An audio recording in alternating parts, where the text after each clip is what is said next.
AITA for refusing to have another child after my husband said our daughter isn't his spiritual child. So I, 33F, have been with my husband Stephen, 40M, for 15 years, married for 12. We have a daughter, Peyton, 14F, who came into our lives when we were both 21. Our relationship was good for most of the time. We were a happy family, with the usual ups and downs, of course. But recently, everything has changed in a way that I didn't see coming, and now I'm questioning everything about my marriage. Let me start with a little background. When we had Peyton, we were so excited. She was our little miracle baby. We both adored her, and Stephen was a doting father. He spent so much time with her, always trying to be involved, playing with her, helping with school projects, and just being there. Peyton absolutely adored him too. I always felt like we made a great team in raising her, and I thought that nothing could break that bond. Our relationship has always had its struggles, of course. What relationship doesn't?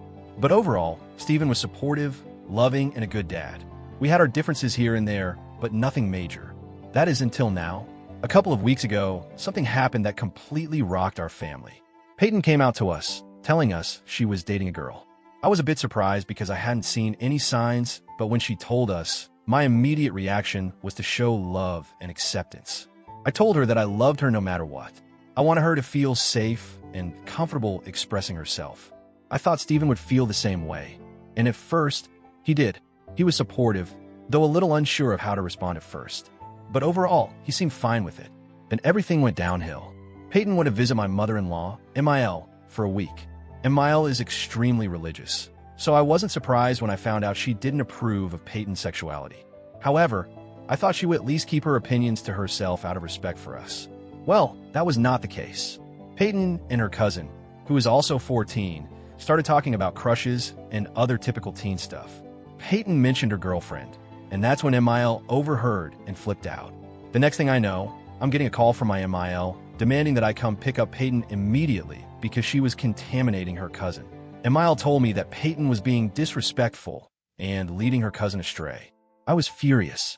I went straight to get Peyton, who was crying and absolutely devastated by the whole situation. When I got home, I comforted Peyton as best as I could. She kept repeating that she didn't want to see MIL ever again. MIL had accused her of influencing her cousin to be gay and told her cousin to stay away from Peyton because she's contagious. As if a person's sexuality can be contagious, right?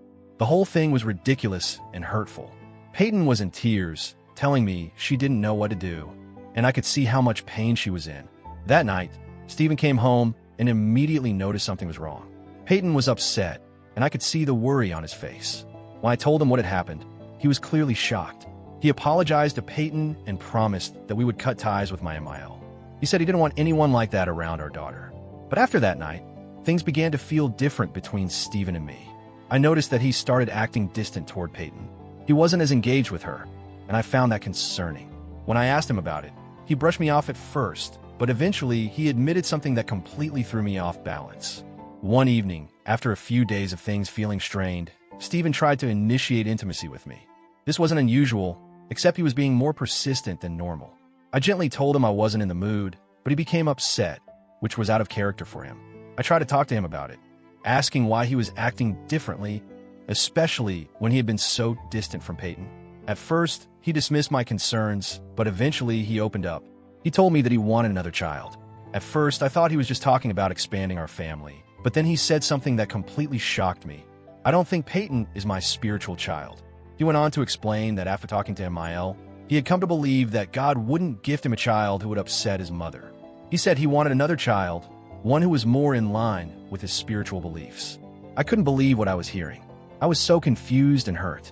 I asked him what he meant by that, and he told me that while Peyton was his biological daughter, she wasn't his spiritual child, and to him, that didn't matter as much. I was floored. I had always believed that Stephen loved Peyton unconditionally, but now it seemed like his mother's influence had changed everything.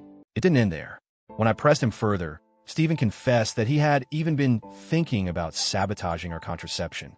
He said that he considered poking holes in condoms or trying to get me pregnant while I was asleep. I was in complete shock. This wasn't just a simple disagreement about wanting another child. This was manipulation. He had thought about forcing me into a situation I wasn't comfortable with. At that moment, everything fell apart for me. I didn't know how to react. How could the man I had been with for so many years the man who had been such a great father to Peyton, say these things? How could he allow his mother's views to override everything he had once believed about love and acceptance? I couldn't stay in the same house with Stephen after that conversation. I needed space, so I took Peyton to stay with my parents. I didn't want her around Stephen until I had time to think things through. I needed time to process what had happened and figure out if this marriage could be saved. During the days that followed, Stephen begged me to forgive him. He sent me texts and left messages saying how sorry he was, how he didn't mean any of it, and how confused he had been. He said that he wanted to fix things, but I just couldn't get past the fact that he had been willing to manipulate me into having another child and that he didn't accept Peyton for who she was.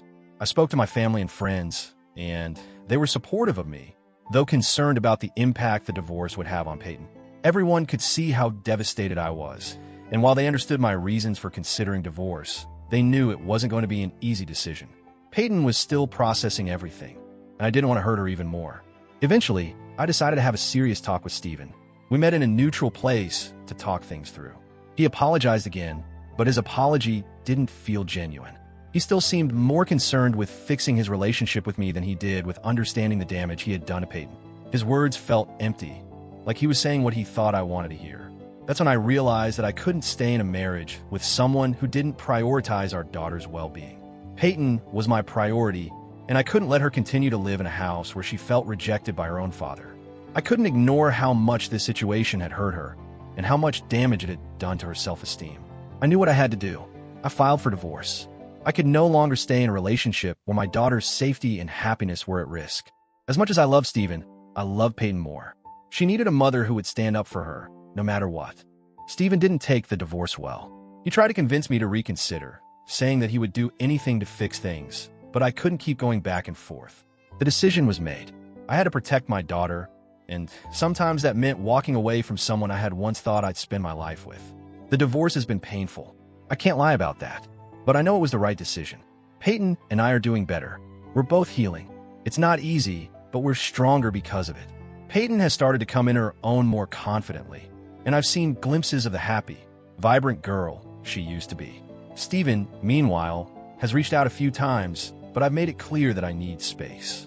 I don't know if we'll ever be able to repair our relationship, but at this point, that's not my concern. I'm focusing on Peyton and our future.